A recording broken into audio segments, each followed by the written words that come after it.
What's going on, everybody? Grant Mona here from the Sporting Tribune today. I got John Browner with me, David Bloom, Josh Tariff. We have an awesome crew here tonight, live on X. We're also on all the terrestrial radio stations, KIRN 670 AM in Southern California, The Bet in Las Vegas, and the Hawaii Sports Radio Network. Thanks for joining us. It's been a while since we've heard from the NFL portion of some things, so we're actually, I know I keep hinting at this, we're actually going to talk about Aaron Donald. We're going to review some summer league stuff, things that happen around the league, and then we're going to get into LeBron possibly making a decision, because it feels like him and Adam Silver are in this kind of contest. Who can wait out the longest for making a decision? So I'm going to go around the horn first. John Browner, it's good to see you, man. How are you doing?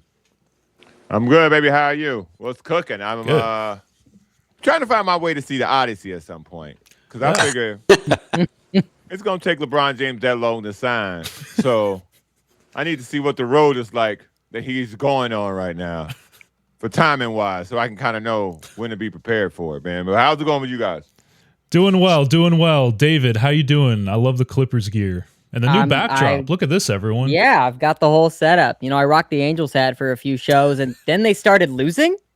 They never do that. What? So you were the reason. I'm the reason. Nobody else is. I could go on, but I'm doing great. You know, I've got the new setup. It's like Josh was telling me I just walked out of the JCPenney photo shoot. I love it. I'm feeling great. I think that he's got to be hold up with Calypso by now, right? Like just hanging out there for a little bit. He'll make it home. He'll make it back, but then he's got to disguise himself. And so it's a whole thing. We got a while to go. Yeah. On the LeBron stuff. So I guess I'm seated. Yeah, me too. Josh, it's good to see you, man. It's been a while. How you doing? It's been a couple weeks. I went down to Vegas for the World Series of Poker, and then I came back with all I came back with was that trendy parasite from having one salad in Vegas. Oh, nice. And oh yeah, Great. I'm not kidding. That was fun. I had that parasite. And then I finally recover from that.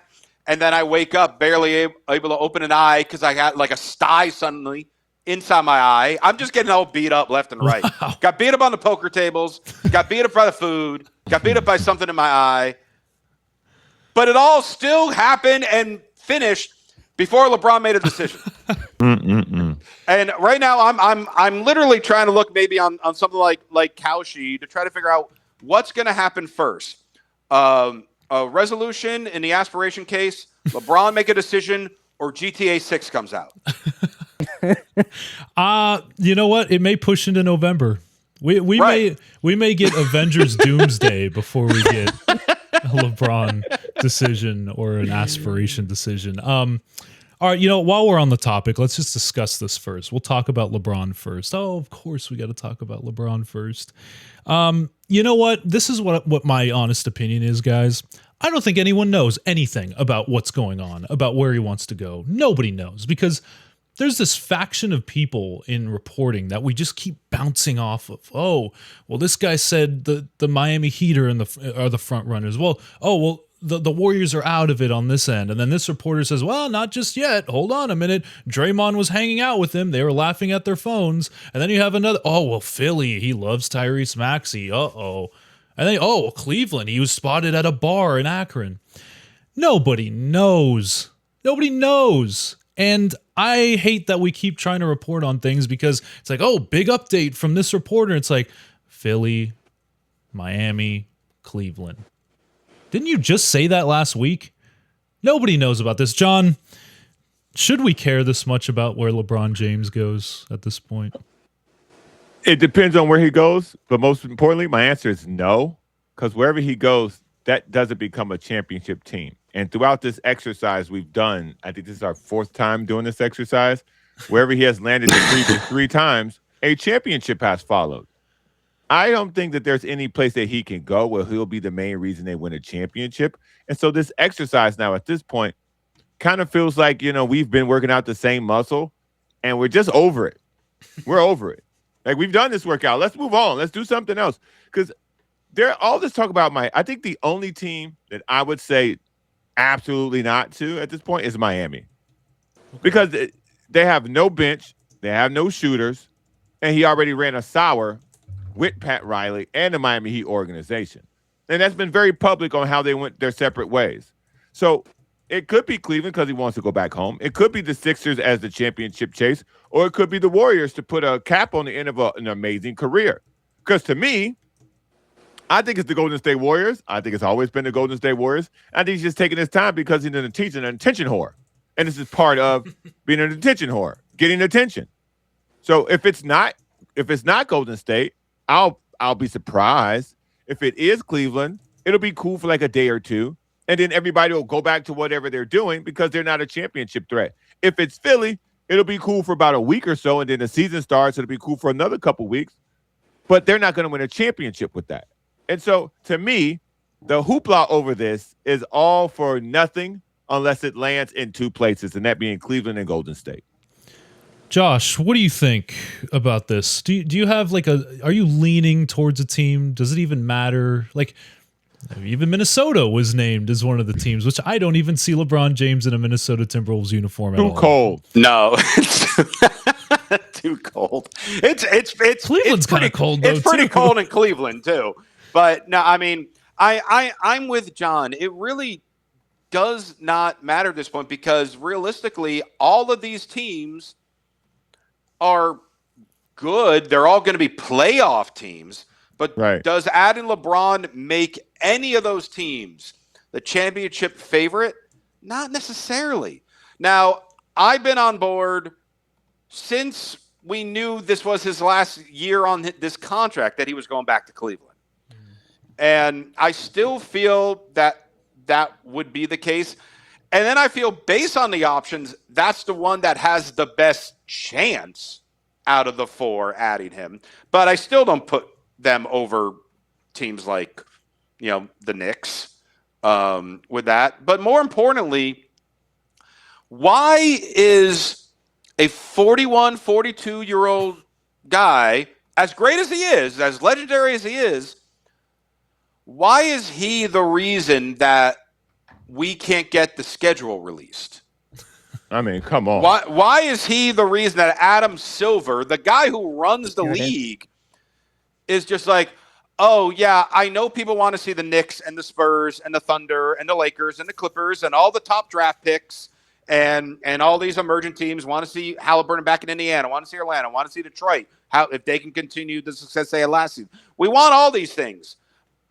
But I can't give you anything until I know what team's LeBron on so we can give you the most games with him. No, it doesn't matter.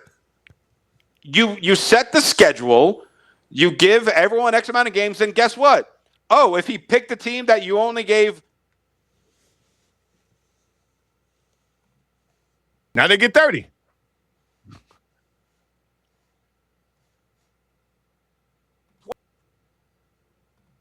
TV then.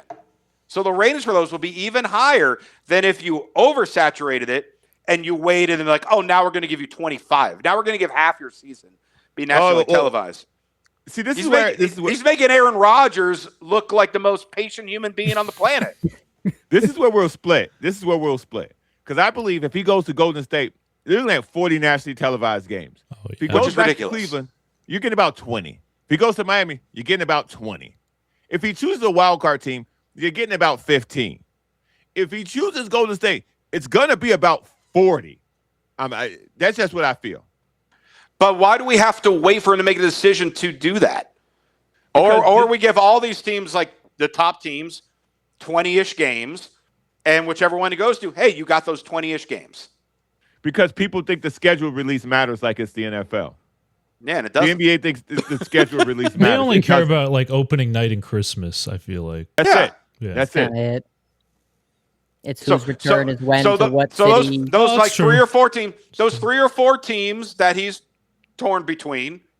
Okay, you schedule 5 Christmas games a year, so put them all in a Christmas game. Then you're fine there.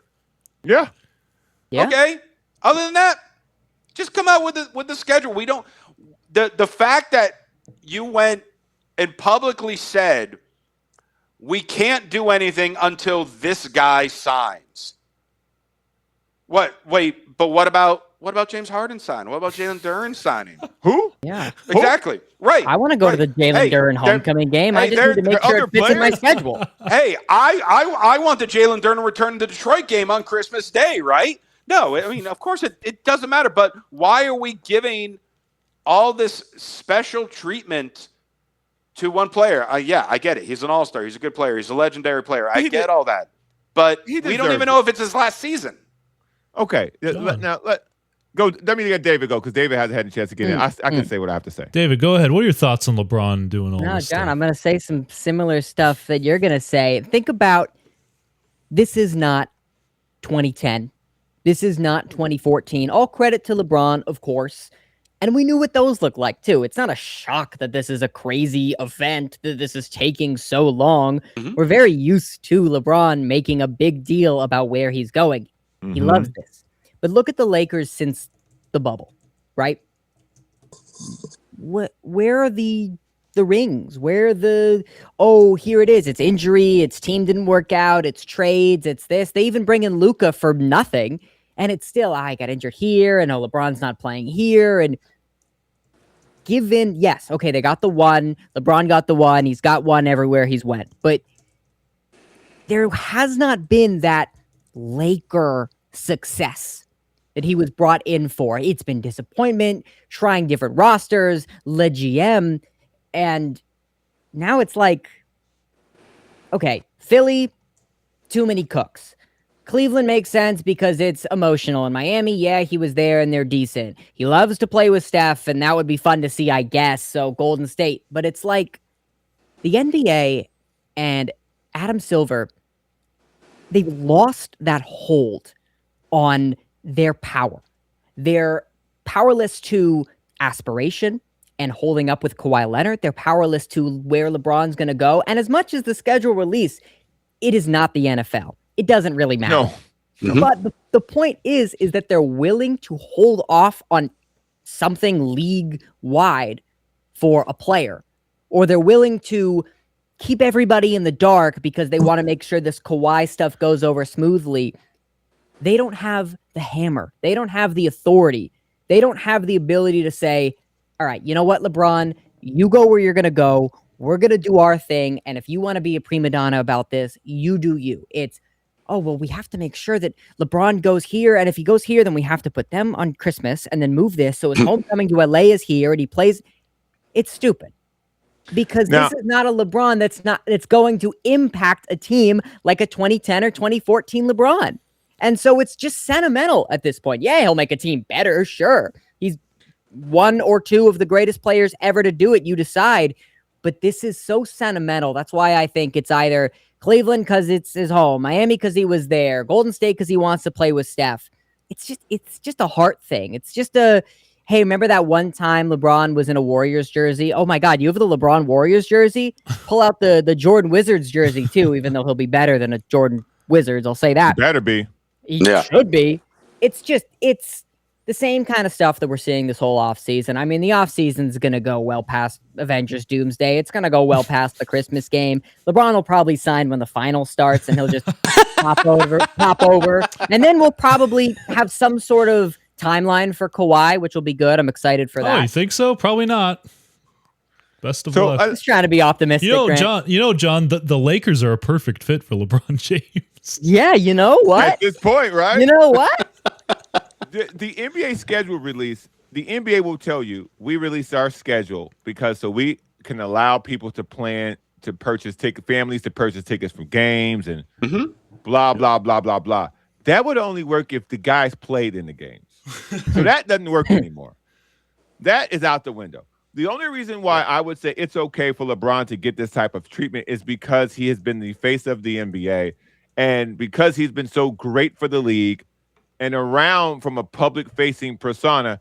He's been one of the most Teflon superstars you could have. He doesn't get in any trouble on or off the court. He's been a great ambassador for the game.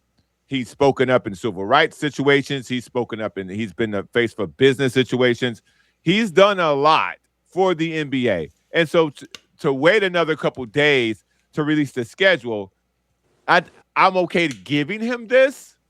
It's just a matter of Adam Silver giving it to him, it's kind of embarrassing. It's a surrender of power. Yeah. Because how do we know this is LeBron's last season? We don't. How do we know this is coming soon? Right. Yeah. Well, everyone keeps saying, "Well, it's this. It has to be this week." Why? Why does it have to be this week? I mean, how could Pat Beverley be wrong today? Because I mean, that's just maddening. These former players, man. But I mean, part of the holdup is probably because he wants a 2-year deal with a player option in the second year, just in case he decides to come back. And there are probably some teams that are, whether they want to or not, but then it's a matter of, how much are we actually going to give for the salary for that? And all that does is just delaying the inevitable. Because, again, we know, oddly enough, as of today, the DraftKings odds were in favor of Miami being the home now, which I'm with John. I think of the choices that have come out, that one makes the least amount of sense. And by the way, his wife doesn't like Miami. And is he coming off the bench and backing up Giannis? Because he ain't going to play with him. He's playing wild. That's the whole right. He wants to play with him. And okay, so that means what? LeBron's going to play the point guard position? You know how many point guards are going to run so fast past him on fast breaks? Everyone in the East. Right.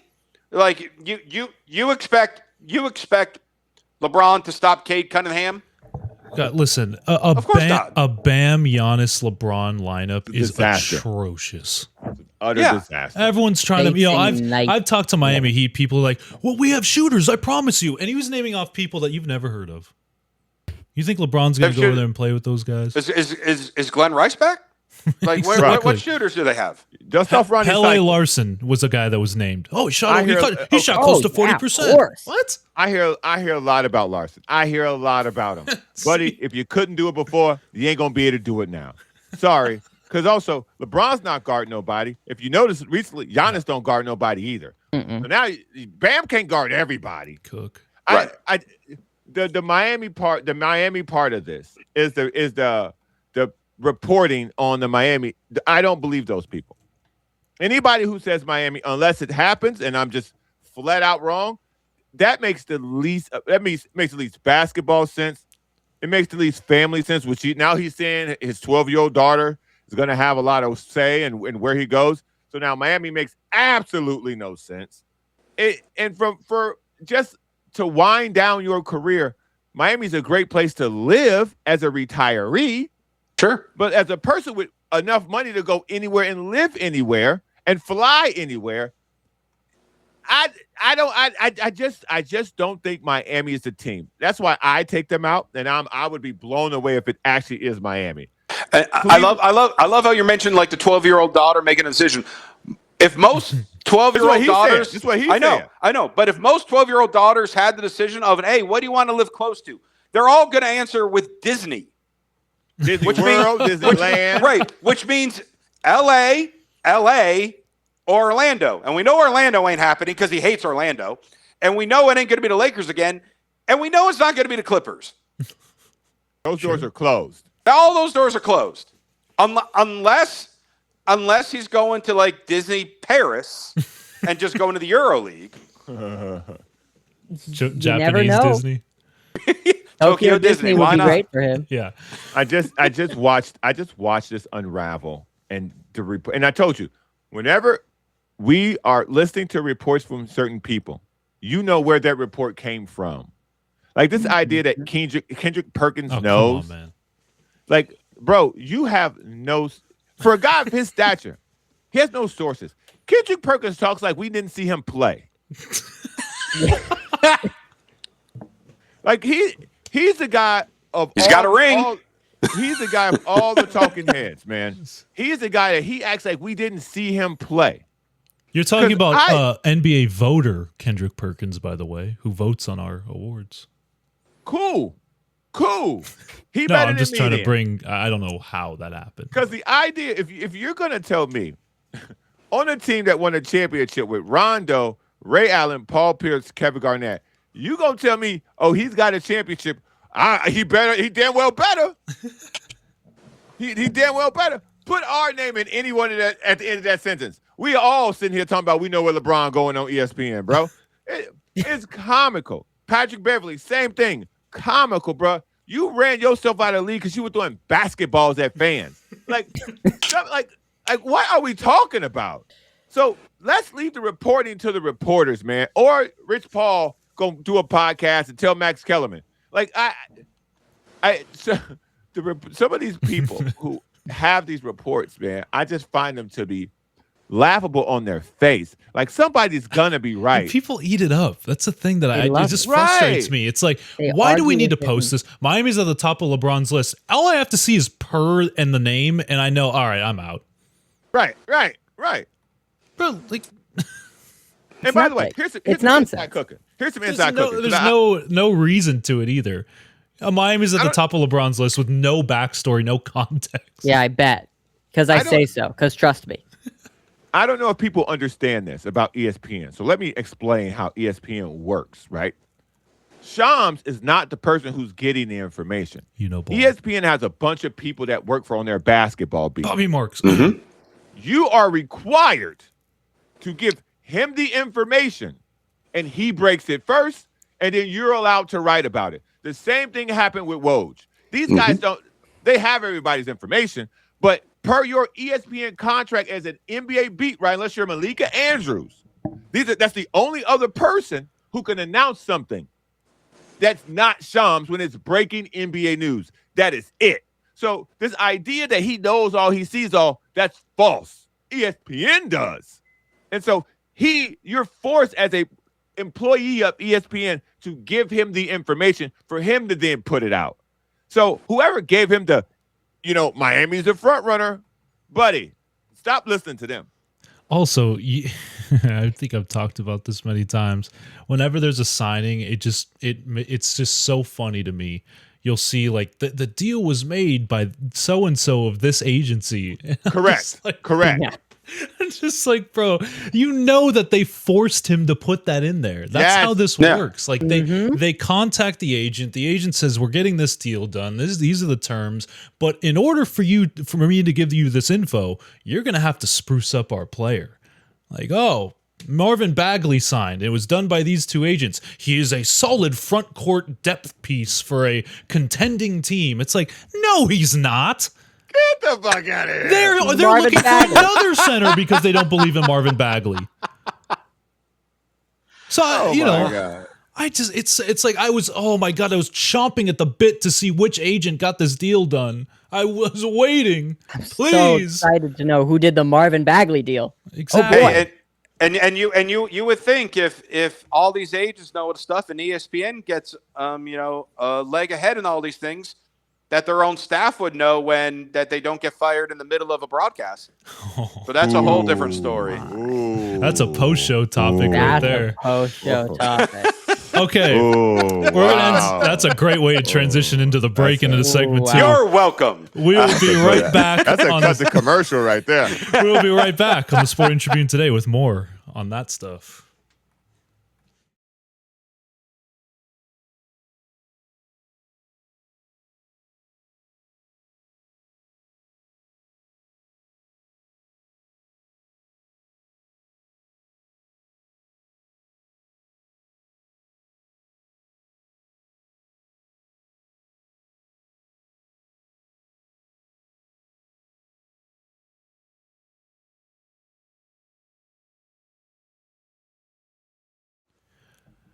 Okay, guys, we are back on the Sporting Tribune today. Thanks for tuning in with us. Thanks for hanging out with us. We really appreciate it.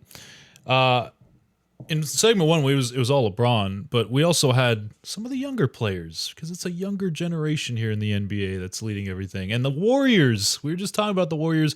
They won the Summer League championship behind Yaxel Lendeborg's MVP.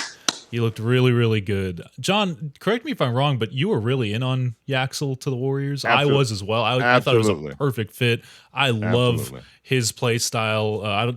Listen, Draymond's going at him and sending him like threats for some reason on social media. But John, your thoughts on the Summer League as a whole? Do you think that this that having it in Vegas brings more eyes to it? Do you think that it's too long? Because I came back on last Monday, and I was like, man, they are still out there. There's still reporters out there for 10 days. My goodness. I am of the ilk that it should be rotated between 4 cities, maybe 5 at most. That way, these guys, and you can take this youth movement to each city and basically treat it like a free kids program for the summer, to have kids come through, watch games, see these young NBA players, see guys who they're going to see on TV one day, or see guys who you're never going to see again. You know, how's your Japanese buddy? But it would give each NBA community an opportunity to kind of feel the energy of this. But I think the Summer League as a whole is a massive success. It gives the NBA an opportunity to showcase their young stars. This year in particular, I think this is probably the best year it's ever been, but it is way too long. It's way too long. After the 3rd game, your best player usually stops playing. Yeah. I don't think we saw Peterson after the 3rd game, if I'm not mistaken. I mean, he did play a couple in Utah, but I think he only played 3, if not 2.5. But Utah, get used to that. I think the Bonds played 3 games. Yeah, he was great in every game. Boozer played every game because he's a man. Did Wilson play every game? My guy Caleb Wilson, major props, man.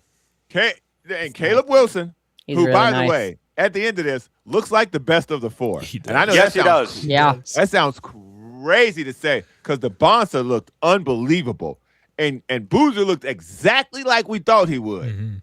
15 and 10 in the Summer League. That'll translate into 17 and 8 or 9 in his rookie year, and 2 years from now it'll be 20 to 25 and 10 to 12. You can already print that. Period.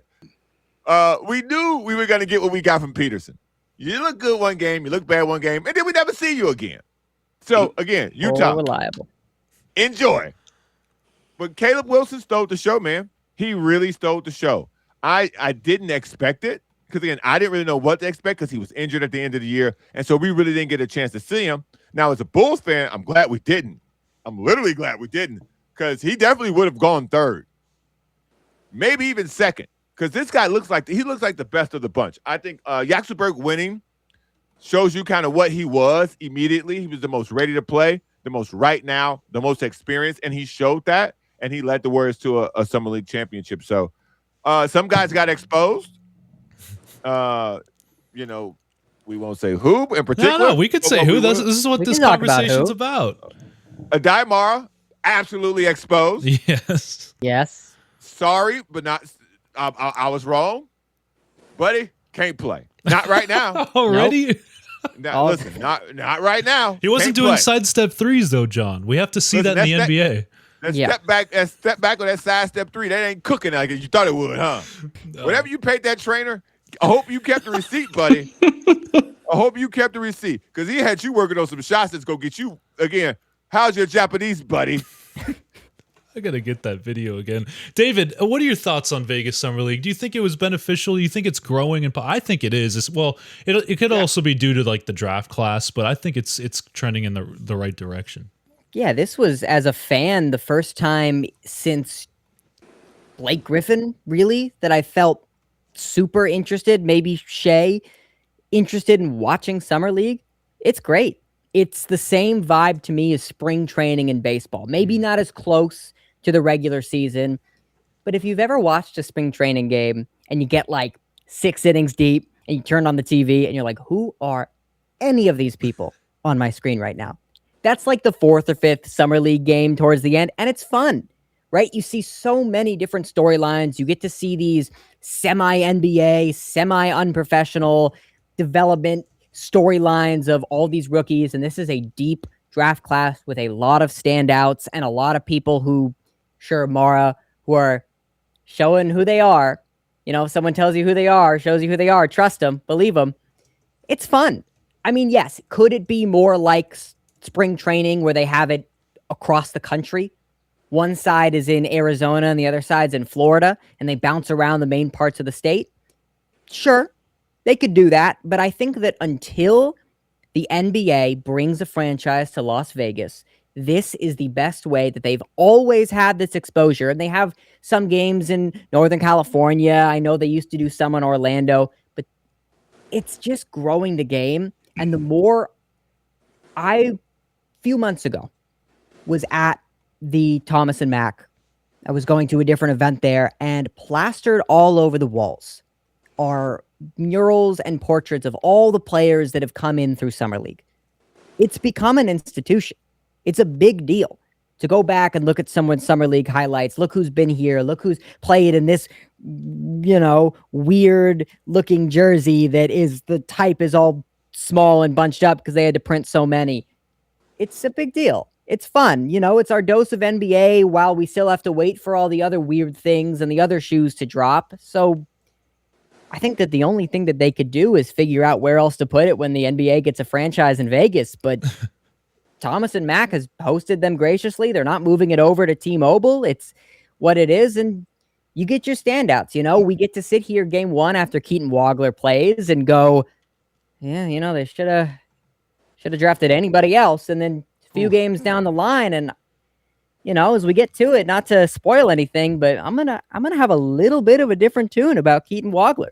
I'm not gonna lie, I'm gonna have a little different tune. We got to see AJ Debonsa and Caleb Wilson, and while I think Debonsa will be the better player, I don't think Wilson's worse than Peterson or Boozer. I think Wilson has a higher ceiling than Boozer. I just think that he was hurt. And Yaxel, our MVP. Yeah. I think the only knock on him out of the draft was that he's older. That's it. He's 23. It's not like he's 28. Was the knock. No, he's 23. That was the only knock.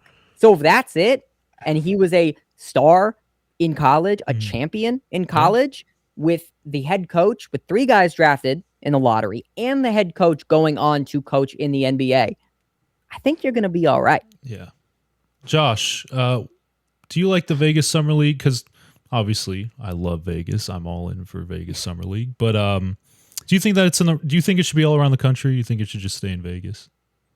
I don't hate that idea, especially, to David's point. Once the NBA is in Vegas permanently, I'm not opposed to it being a rotation. I mean, and it should realistically go to cities that don't have a franchise. You send it to St. Louis one year. You sent it to Omaha one year. Hey, you got the College World Series there. Why not throw NBA Summer League there? In a few different areas. So I'm all for that. I do want to say it's definitely a success. We definitely saw with the depth of the draft class, as we've all predicted, there are a number of players that look good. A number of players that look maybe even better than we thought. Some, maybe not as much. But how many times do I have to tell you it's Summer League? Take it with a grain of salt. Yes, Lendeborg won MVP. Congrats to him. The last 3 MVPs before him of Summer League, Kyle Filipowski, Jalen Wilson, and Cam Whitmore. 2 of those guys are fighting to still be in the league. But let me push back on it and say this. What do you expect from a Summer League MVP? Because that's no one ever expected Cam Whitmore to be anything. Right. No one ever expected Kyle Filipowski to be anything. So when I overreact to, let's say, my disappointment in Wagler, right? Mm-hmm. When I speak about my disappointment for him, because my eyes tell me what I think should translate immediately in the NBA. What they told me your skill set was versus what I saw in Summer League, that should be an immediate transfer. Debonsa's size and ball handling and skill, immediate transfer. Darren Peterson's ability to score, immediate transfer. You can see it. Boozer's ability to just be a steady rock, no matter what the situation is. Boom, I can see that immediately. I had no idea what the hell Caleb Wilson was going to do. I knew he was going to be electric, and we got that. Yeah. Okay? We knew Acuff was going to shoot a lot. We got that. We knew Brown was twitchy. We got that. We knew Yaxelberg was a Swiss Army knife. I thought Amara was, a defending Eiffel Tower type. Wrong. Immediately. Saw it. Knew it. I thought Keaton Wagler was going to be a pick and roll type of guy who can work his game off the feel of being against guys at the level that's ready-made. That's what he can do right now to help you. What I saw from him was immediate. I got project vibes. And that's what I'm saying, how I feel like I can evaluate these guys immediately by seeing them against better competition. Which is what was getting into my other point with it is these guys are MVPs because the Davante and Petersons like that, they're only playing 2 or 3 games. Yeah. So you're rewarding the guys that are actually playing the entire time and do a high-end job, which is why, to the question that Grant brought up earlier, we got to condense the summer league a little bit. The way I see it, you just simply do every team play 3 games. Your top 4 teams, so 4 teams that were 3-0 with the best point differential, you give them their final 4. So 2 teams play 5 games. Most of them will play a max of 3 because at that point, your rookies are going to be playing all the games. And then maybe, I don't know. They probably have some type of prize for the winning team. But I still don't think you will ever see these guys, the top guys, really play more than 2 games, more than 3. I don't think you'll ever see that because the higher the intensity, the more likely these guys are to get hurt. And in the summer, the NBA doesn't really care about whether or not the ratings are high. Mm-hmm. Well, think about it. Think about it this way, too, guys. This isn't their choice. This isn't up to them if they go and play. They have a whole team of coaching staff and medical staff and this whole plan set out for them that if I was AJ Davante and I said, no, please, I really want to play against the Clippers. No. Easy win. You played what we wanted to see. Don't go get hurt. But of course, Yaxel or Boozer, their plan, they played and they're the Summer League champions. So it's more of a whose coach let them go. What team was cool with this and what team said, no, we want to sit you after this amount of time. And as much as it is an eye test, right, John? It is an eye test of you're going to see what you're going to see. You're not going to get into the league and see something different than Summer League and different than college unless you got in the lab, and these guys don't have the time to get that deep into it. But, and again, as much as I'm going to come around a little bit on Keaton Wagler, that game where he dropped 26 and he looked really good, that was against the bench of the bench. Like, these are not guys he is facing in the league, so that those points maybe are not, they don't translate, but then it's the eye test. So it's about how do you evaluate these players through this mix of college-level athletes, undrafted rookies, second rounders, second and third year guys. Think about it this way. If you have a rookie who is so undeniably good in his second year, right? He had an excellent rookie season. They don't see him in Summer League. They don't play in Summer League. They're good. They got the roster spot. They're solid. Don't worry about it. So you get these players that are fighting for different things. You're going to see a bunch of different things. And it's like, yeah, I bet if Cooper Flagg and Kahn and all those guys went and played in the Summer League, it would have looked a lot different. But we know what they look like in the league, so we don't need that. But it's a great chance to get guys like Kobe Sanders minutes, maybe some Ace Bailey minutes. But it's who you think passes the eye test. But if there was a world where you had either a guy like Mara or a guy like Yaxel, and they just weren't that same player in the league. Now, I don't think Mara is going to do that, but they weren't that same player in the league. I wouldn't be so confused. That makes sense. You do have to take it with that grain of salt of, okay, well, the numbers, the stats, the efficiency, the percentages, it's different. And at the same time, too, Keaton Wagler, Acuff, Michael Brown, all these players, right, in the top 4, on the floor, in Summer League, you are the best player on your team. You are the number 1 option. When you get into the league, for the most part, all of a sudden, this whole depth chart climbs above you. And especially if you're not we drafted you to be a franchise cornerstone.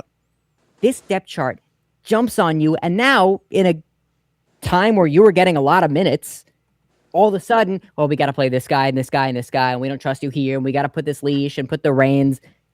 I can't play my same Summer League game. I was Summer League MVP, or I was played every game in the summer league and I was averaging these crazy numbers, but now I can't play my game.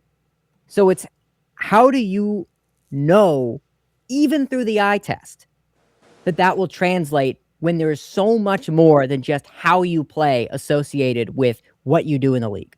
And I wanted to get to Keaton's performance, because that was a hot topic on the show. Keaton Wagler, how is he going to perform? After the first game, everyone thought that he should be sent to Shanghai and play with the Shanghai Sharks. That was your Japanese buddy. Yeah. Take the summer league with a grain of salt, no matter how good or bad they do. Listen, I will say, I'll give my take. First game was bad. I think we all know that. First game was really bad. Everyone blitzed him. The physicality that the Kings brought, it was a bad performance. But you could see, like, as the games progressed, he started to kind of figure. And that was what somebody from Illinois, who covered Illinois last year, told me, was that you'll see games from Keaton where he'll be quiet and dormant in the first half, and then in a span of 6 to 8 minutes, he can score like 15 to 18 points. It's like, where did that come from? Or in the second half, he'll have an amazing game, but in the first half, he won't. So, and hearing that from somebody that covered him for a full season, I was like, I see it now. Like, it happened twice in the summer league where it was like, oh, what is going on with this kid tonight? And then he burst out for what was 18 in one quarter in the third quarter.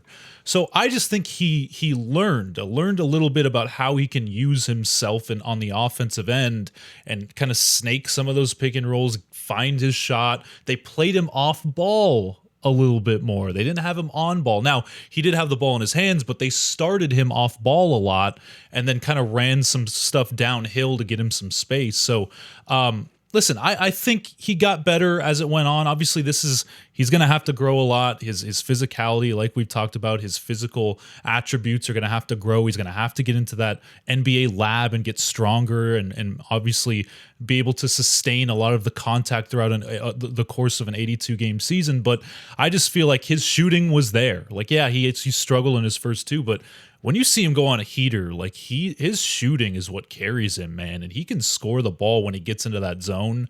And I think that's what the Clippers saw. But again, and I know this is going to sound crazy, but it is a work in progress. I know it's the 5th overall pick, but the Clippers, they're not this team where it's like, hey, we need you to be awesome right now. Because even if he isn't that awesome, it's not like, oh my God, you ruined our title hopes. Oh, you ruined our lottery chances. It's like, just go play. And Joey Lynn, who does a great job covering the team, he just put out an intel piece where we talked to the Clippers and they said, we're just going to let him go. Like, we don't have any, we're going to let him take his lumps and we're going to let him grow as a person. We're not going to take that away from him because we don't need a win right now. We don't need to win a title. Our title hopes don't balance on Keaton Wagler being good or not this year. So I just think that last game, he even got hurt, and everyone's like, "Oh, take him out, sit him down." The kid came right back in and played the rest of the fourth quarter and overtime. So I loved what I saw from him over the course of Summer League as he developed. But again, there's a lot of things that he has to grow with, specifically his size. But John, I know you have some pretty strong thoughts about it. He just didn't pass the eye test, man. Okay. And I know but sometimes certain styles don't wear well on people. And that may be my case with him. His style of play, I don't believe that can be successful. But that might be my personal. He's going to need a lot of coaching. He's going to need plays ran for him. He's going to need the offense to be structured around him as an individual. And if you structured all your offense around him as your A1 player, that's for people like Luka. That's for people. I'm trying to. That's because Jalen Brunson can get his own shot. Luka can get his own shot, but in a way that you can't speed him up because he's played so much basketball.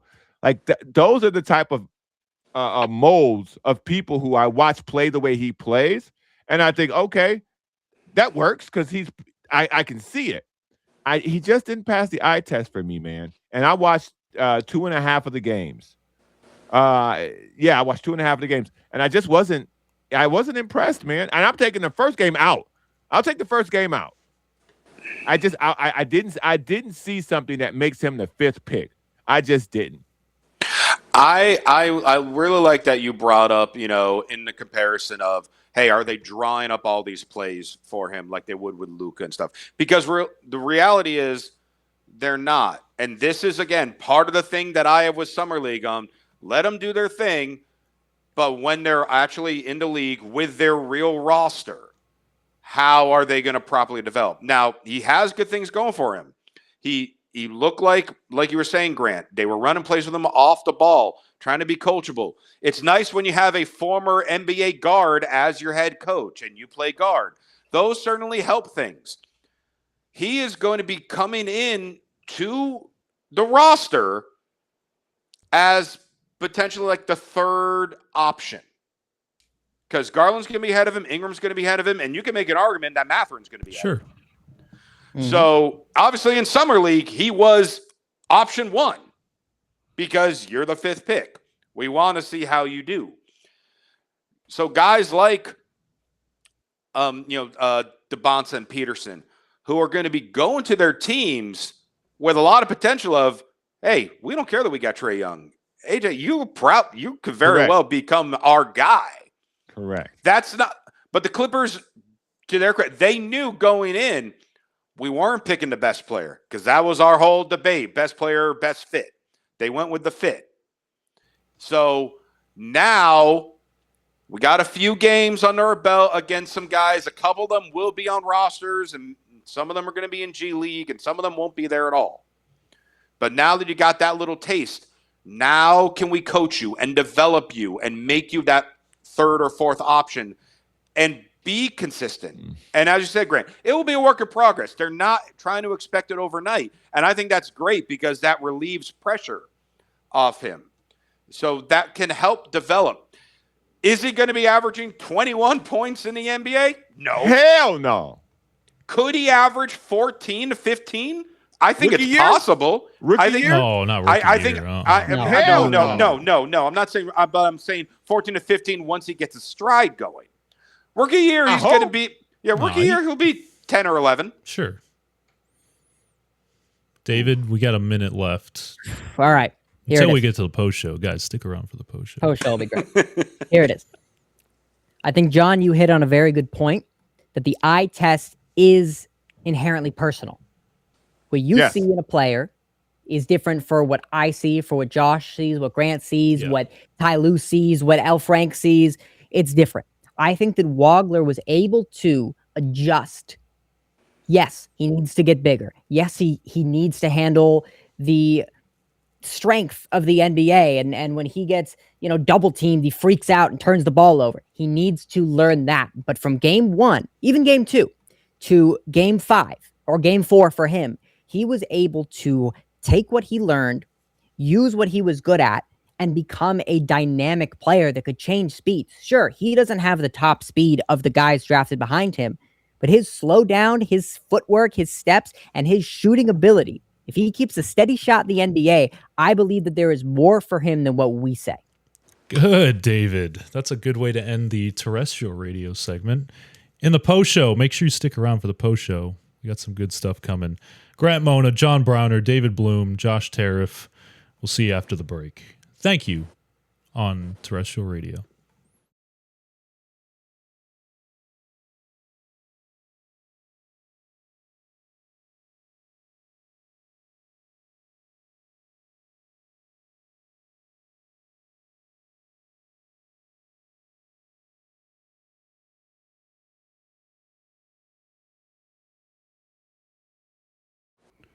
All right. It is the post show. We are back. Any lasting thoughts on Keaton Wagler? Anybody? That was a good way to end it, David. I echo those. Thought I should time it as perfectly as I could. I saw it's all about the new back. It's the backdrop. It's the new backdrop. That's what it is. Right? Yeah. Look, last show, my entire setup fell apart, and all that's going on is his light won't stay on. Oh. Other than that, every show it's going to get a little bit better. Something will go wrong, but it'll get a little bit better. Still good though. I appreciate it. And every show I learn, I improve, just like look at that. Keaton Wagler. There you go. Adapt and learn and grow. Look at that. You learn adapt from and your learn. mistakes. Now I got to go put on a few pounds. That's kind of the thing. I will not be doing that. So guys, Aaron Donald is a Ram again. Well, He will be, but it's not official. Was never not. Yeah, when was it not? Guys, it's funny because we had like this Zapruder film of him at the Woodland Hills facility of like, oh my God, there's someone in the bushes filming him in like a prone position with like a scope on it. It's like, oh, look at this TMZ footage that we got of Aaron Donald in pads at the facility. And, obviously that one blew up on the internet, but now we're getting stuff from like people that are just texting Aaron Donald personally, like, hey, I think it was Chris Sims. He was like, oh, I texted him the other day. He said, honestly, I don't know what I want to do yet. I'm trying to feel it out. And I feel like that's the same message we're getting from everybody. He's just like, I don't know, maybe. But then you have all these Rams players like Davante Adams is posting him dapping up Aaron Donald on his social media. You have Myles Garrett posting unpacking to his new house, and it's an Aaron Donald signed jersey. There's all these little hints here, and I'm thinking, like, John, this is a done deal, no?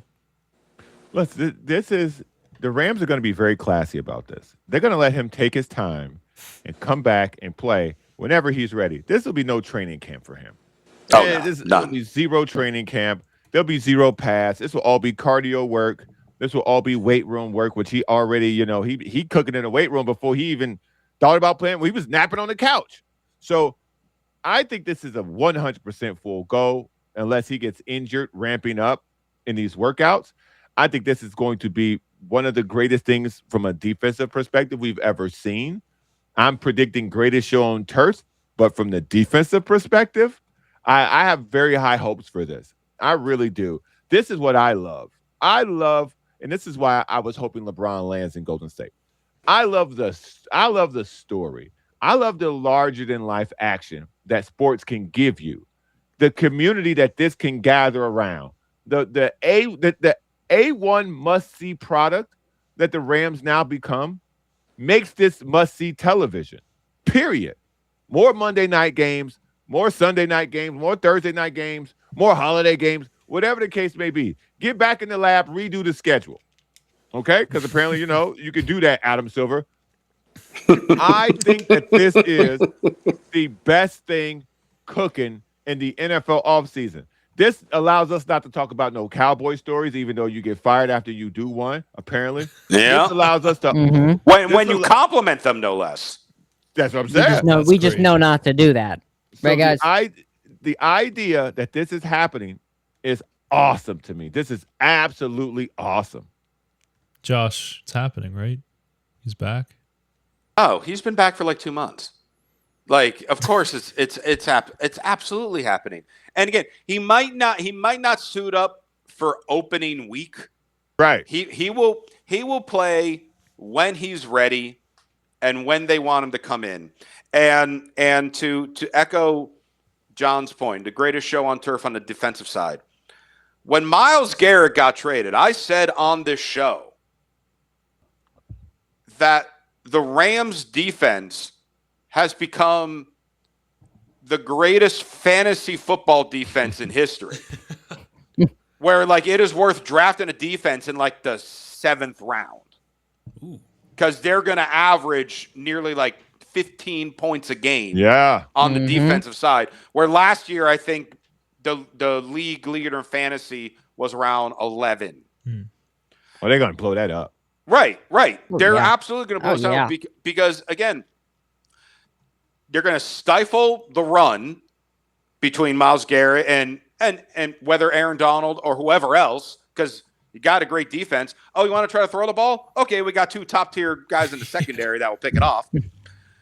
And the Rams, with their offense, will put up the points, so now you're forced to try to go deep, and that means you're either getting picked off or sacked.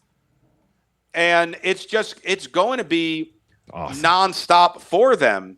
And Aaron Donald, whenever the first game is, whether it's week 1, week 2, week 3, he'll be in for like 5 snaps. And then the following week will be like 8 or 9 snaps. Eventually, he will work his way up to being on the field maybe 20 snaps a game. And you know what? He'll still have probably 4 or 5 sacks in the season. See, look, I'm gonna give him double digits. Oh, you're saying Aaron Donald? Well, let's say he's slowly building. Let's say by halfway through the season, he's doing 20 snaps a game. You got him in double-digit sacks. Here's why I have him in double-digit sacks, because I think initially he'll only play on third downs. Okay. So he'll only come in passing downs. And it's going to require the offensive line to completely change everything. So there's going to be so much confusion initially on third downs for the Rams on defense, because you got to watch Myles Garrett. They also have 2 other high-level pass rushers on the defensive line. So if you're 3rd and 6, 3rd and 7, screen passes, you're only going to get 1 screen pass a game that's going to work. Yeah. So after that, now you got to pass for that 7 yards. And you got to guard him one-on-one. Because you got to double Myles Garrett. I don't care who else is on the line. You got to double Myles Garrett. You can't double Myles Garrett and Aaron Donald. And I think he's going to be crushing those one-on-ones. There are going to be several games where the Rams have more sacks than first downs given up. Absolutely. Because the interior line in football is atrocious across the league. It's atrocious. And you know who else has a really bad interior line? San Francisco. You know who else does? Seattle. You know who else does? Phoenix. All bad interior lines. All bad interior lines. He plays them twice. And by the way, he knows those 2 teams. So I think that, and again, this is coming from a Bears fan, dog. Who I thought we had a chance at the Super Bowl. I think you're the second best team in the NFC. I can't wait to see this, because I like greatness. If the Bears lose to the Rams again because Aaron Donald and Myles Garrett was, just kicking shit up, cool. I can live with that. I can 100% live with that, man, because greatness beats you. You got to watch something that's never happened before. And that's why I think when Aaron Donald comes back, it'll be primarily third downs, because pass rushing is the easiest thing to do, just an assignment C, go. And then after you start working them into, let's say, 25, 30, 35 snaps, at that point, all hell's going to be breaking loose. Have you guys seen what Seahawks head coach has been saying about all this? They keep asking him. They keep asking these Seahawks players. You better not say nothing stupid. What about the Rams? They just got rumored to get Aaron Donald. They just got Myles Garrett. And these guys, I don't know, they're coming off kind of smug, and maybe it's just because they won the title and they beat the Rams in the NFC title game. But they're all like, we don't care about what they're doing. We worry about ourselves. Like, oh, it's just all talk. We got to play on the football field. And it's just really like. I will say this, though, with the Seahawks, because, they are going to be defending champions. They're obviously they lost a lot. They definitely lost some players, for sure. But the Seahawks and Rams do not play each other until Christmas. Yeah, that's crazy. This could be the latest game in the season with the fewest combined losses ever. Like I could see. So that game is what, that week 15 or 16? Week 16. Sheesh. Wow. And those 2 teams have a combined 3 losses. See, and all 3 of them might be Seattle's. I feel like John's not in on Seattle this year. No, I am not. Josh, you love Seattle like that? I definitely see Seattle's back in the playoffs for sure. Oh, yeah, No, I'm not saying that. Rams are winning the division. There's no doubt about that. But the Seahawks, I think, could still very well be. I think their ceiling is like 12-5. Okay. So let's say they lose 2 or 3 games by Christmas, and then again, 2 of the last 3 games are against the Rams. The Rams are going to beat them in those 2 games, so that puts them at 4 or potentially 5 losses. And so I can realistically, I can Rams. I'd be shocked if they lost 2 regular season games. Really? I don't know, man. I don't know. Things happen in the regular season. Yeah, their schedule's tough too, though. Their schedule's tough. Obviously, we always know the health is the question. Obviously, if Stafford goes down, which things change drastically. We know we're not having this conversation with Kai Simpson coming out of the woodwork. We're not having this conversation based on health. We're having this conversation just solely based on what's ahead of us. And solely based on ahead of us, I really see. Really? I agree with Josh. Wow. Barely 1,000%. Really? Looking at their schedule. I'm looking at their schedule right now. Okay, the ones that could raise an eyebrow. You're at Denver. You host the Bills, and then your game against the Chargers could be tricky because the LA battle. Stop it. Maybe. But I'm saying one of the potential eyebrows. Guess what? They're losing maybe one of those 3 games. Jeez. Every team they play, but see, and this is the part that because Myles Garrett and Aaron Donald are dominating the conversation, we're not talking about the other thing. They have the best offense in the league. And that's what Kyren Williams was in and out last year. And Blake Corum barely played. Now you get both those 2 guys back healthy. Davante Adams. You got Puka Davante if he ain't drinking. You got what they did with the tight ends last year. And Terrence Ferguson's going to be even better at tight end. Oh, you have all that. Yeah. With Aaron, you have all that with Matt Stafford literally mastering this offense. Like he can do it in his sleep. Yep. So there's no defense you can throw against him that they can't score on. You just hope he's having a bad day because that's still capable. But then you throw a slant route to Puka Nacua, he goes 65 yards. So and there's no telling there's no telling how they can coach that offense now, knowing what they have on defense. So for a team with the best offense in the league to bring in a unbelievable, mind-blowing Avengers level in-game defense, bro, people aren't talking about the offense. So if you're Seattle, you're like, oh, we just got to play our game. Yeah, bro, your game barely beat them last year, buddy. They are talking. Like look at this. Look at what Mike Macdonald said. Don't care. If you start worrying about what everybody else is doing, it's just mentally taxing. Let's just worry about the Seahawks and being the... All right.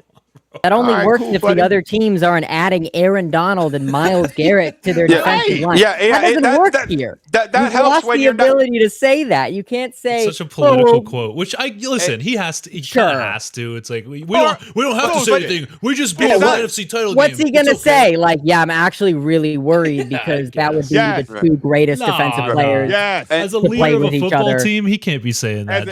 John. As an adult man who plays in a sport where physicality, you get beat all the time. That's the nature of the sport. In all of the sports, this is the only sport where you can say, yeah, man, they stacking up some over there. I'm glad we don't play them till week 15.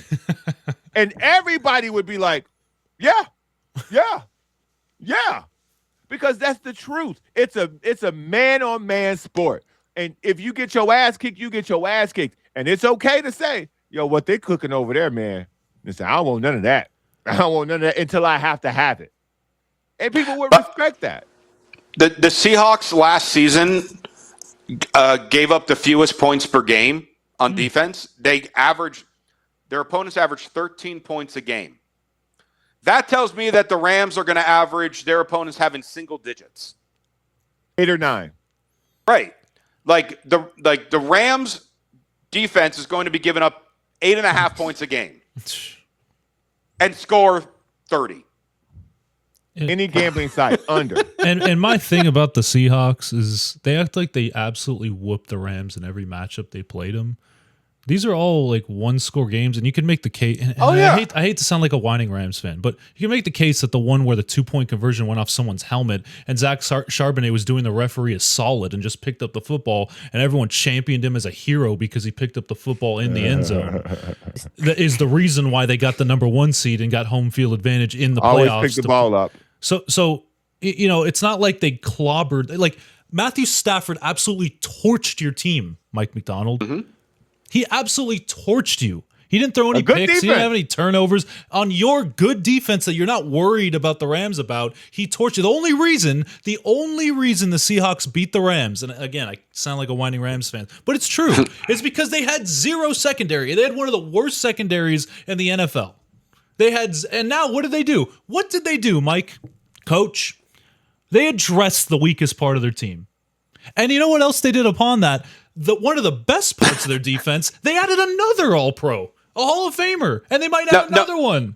They added arguably the single best player in the NFL, period. Correct. Correct. So them Regardless talking of position. Regardless of position. So like them, like all these Seahawks players going on their Instagram stories and be like, oh, look at how happy they are. Oh, they got this guy, crying emoji, laughing emoji, and then Mike Macdonald. I just okay, fine, lace them up. Let's go. Get on the line. If you guys want to talk like that because you won the Super Bowl, go ahead. You think the Rams aren't motivated to come out there and beat you again after losing the way that they did? Sean McVay being the maddest I have ever seen him after any game after you guys lost. Guys crying in the locker room. You don't think they don't remember that? They don't want to beat you by 4 touchdowns? I just think that because we haven't seen it. It doesn't look real yet. It sounds amazing. It sounds like somebody wrote. We're ready to get hurt again. It's real because Myles Garrett's in commercials now. Right. That's how we know it's real. If you don't know who Myles Garrett is, like I'm sorry, but you don't watch football. Myles Garrett is one of the best defensive players, best players to ever lace him up of all time, and you can argue with me about that forever. And you add him to a team that is bolstered up their defense and a team who, as we've said, has gone the distance 3 times with the Super Bowl champions who I wouldn't even go and crown them the best team in the league next year. Absolutely not. Oh, no. These weren't blowouts. These were close games. Even the NFC champions. All 3 matchups were insanely close. They were insanely close, and the Rams with a coin flip and a ball off somebody's head could have taken any single one of those. And it seems like when you get next year and the Seahawks already having that high of winning the championship kind of on that come down, and the Rams just adding and adding and adding and adding. Of course, health, obviously, duh. You get those matchups again, I want the Rams in both. I want the Rams in whatever playoff matchup that happens. I am horrified of what the Rams can build. And I'm saying this before they add Aaron Donald. Now they're going to add Aaron Donald. They're one of their, if not their, best player of all time. The hometown guy, the Super Bowl champion.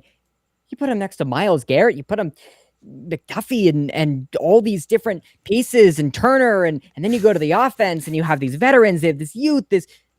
What more do you want? Don't be scared then, Mike. John, what were you going to say? What more do you want? So let me help Mike out. Mike out. Please do. Myles Garrett. I'm glad you put this. Myles Garrett played on the second most dysfunctional franchise in the history of sport, being the Cleveland Browns. Last year, when he set the sack record pretty much by himself, the offensive side of the ball was delusional on who to play at quarterback. They started the season with a 40-year-old guy not named Aaron Rodgers. They ended the season with a guy who they didn't even want to play at quarterback. Okay? And he still set the sack record, and everybody knew they had nobody else, bruh. Now you're going to put him on the team with the best coach, the best offensive repertoire, possibly in the league, at almost every position. The best defensive line in football last year outside of Seattle and Houston, let me not get crazy over here, was the Rams. And now you took their best pass rusher away, who was the best pass rusher because of the collective. He had the best statistics of the collective. And you're going to add the greatest pass rusher in the history of the sport onto that team. And then you're going to say, wait, because I hate all of y'all, I'm going to dust off the nastiest interior lineman we've ever seen play the game. Do it. And then we're going to put both of them together, Mike. We put two motherfuckers together, Mike. You ain't worried. Sam Darnold is going to just love that. Darnold is going to go crazy on that. Can I add one more thing with John's thing to Coach Mike Macdonald? And I'm going to try to zoom in on the camera as well. Yeah, so get in there. Get up close. Josh. Talk to him directly. All We're right. not here. I'm turning my head a little bit so you don't see the sty as badly in this eye. It's you, you and Get Mike. the good eye. Put that good eye in there. Good eye. The good eyes right here. Side. Good eyes right here. Give it to him. All right. Coach, as soon as the season ended, when you guys won the Super Bowl, the Rams were the overall favorite to win the Super Bowl this coming season. Before the conversation of Myles Garrett was even existed. You added the best player in the NFL, period. And, Aaron Donald, too. You ain't winning. This is my TED Talk. All right. Way to cut a promo. God, I really, Macdonald, get out of here. Yeah, but, listen, hey, Super Bowl champion, he gets to talk like this now, John. Sure. This is what he gets to do now. But when somebody asks you a real question, Mike, just answer the real fucking question. Don't give me this coach speak bullshit. Because then when they kick your ass, what you gonna say to him? Well, on to Tampa Bay. Shut the fuck up. You could always break out the analytically. We're gonna look at the game film. We're gonna take a one game at a time. All that bullshit. We're gonna see what went wrong. Same old. Donald went wrong. This is the same thing that Kyle Shanahan does, is why Niner fans don't like what Kyle Shanahan speaks, because it's like, oh, we thought we did a good job and we'll get him next time and it's fine. But you know what? I say that, and the Niners will somehow win 9 to 10 games or 11 games, and I'll be like, how did they do that with their third stringers in there? Because the Niners always find a way to have a good season. Yeah, the Niners have their own thing going on. It won't take them all the way to the championship, but they'll get further than they should with. They won a playoff game last year. How does that happen? Oh God! It's weird. Hey! They just have this substation magic or something. But guys, don't forget about the Cardinals. Of course. Listen, well, they might not win a game in the division. They might not win a game. We're so high on the Cardinals. They're going 0-17. Oh no! Come Cardinals on, who needed. I think, could legit go 0-17. It's looking rough. Carson Beck got rid of their quarterback, and they said, "You know what we need to do? You know what we need to Love do? with no offensive line. Let's get a running back." Already looks hurt, by the way. You got the wrong LaFleur, buddy. The fuck? You can switch him at the hospital? What? That's not the one that chokes in the playoffs. This is a different one. He doesn't even get there. I feel bad for Trey McBride. I feel bad for Marvin Harrison Jr. Yeah, him Both too. of them. Yeah. Like they feel got bad for Michael Carson Wilson. Beck. He had a good year. No, I don't feel bad for Carson Beck. He got paid already. At No, college, I'm right? saying that's going to be their quarterback unless That's their Jacoby. quarterback. Isn't there like a Jacoby Brissett like holdout or something? I was like, Is he still holding out? Is he still holding out? Why? If that's the narrative of your team. To be fair, stat-wise, Jacoby Brissett actually had a good season. I say this as a Jacoby Brissett truther. Like I kind of like it, but we're holding. Like he's holding out. Come on. Let me help Jacoby Brissett. That's what you got to look forward to, Cardinals fans, is Jacoby Brissett maybe coming back to your team. If that's it, I don't think the Red Sea is going to rise up, man. Some of these people don't have real people around them. Because if Jacoby Brissett had any real friends, like, yo, hey, bro, let me holler at you. Look around. You ain't getting this money from nobody else, buddy. Come on now. Now listen. You got it off your chest. Okay, you about to be the guy. Finally. We going into the season, dog. It's you, baby. It's you. It's just you. Just that guy. Ain't nobody worried about Carson Beck. It's you, baby. Listen, they let Kyler Murray walk. Former #1 pick for you, baby. Don't mess up the money, man. Don't mess up the money. Because what if old Beck get in there, he started cooking in the camp? Mm-hmm. Then now we back to being the backup. Now we back to fight for a job. We done that already. Let's go and sign this little contract. Let's get this money. Let's go throw some interceptions and go on vacation. Because we ain't winning.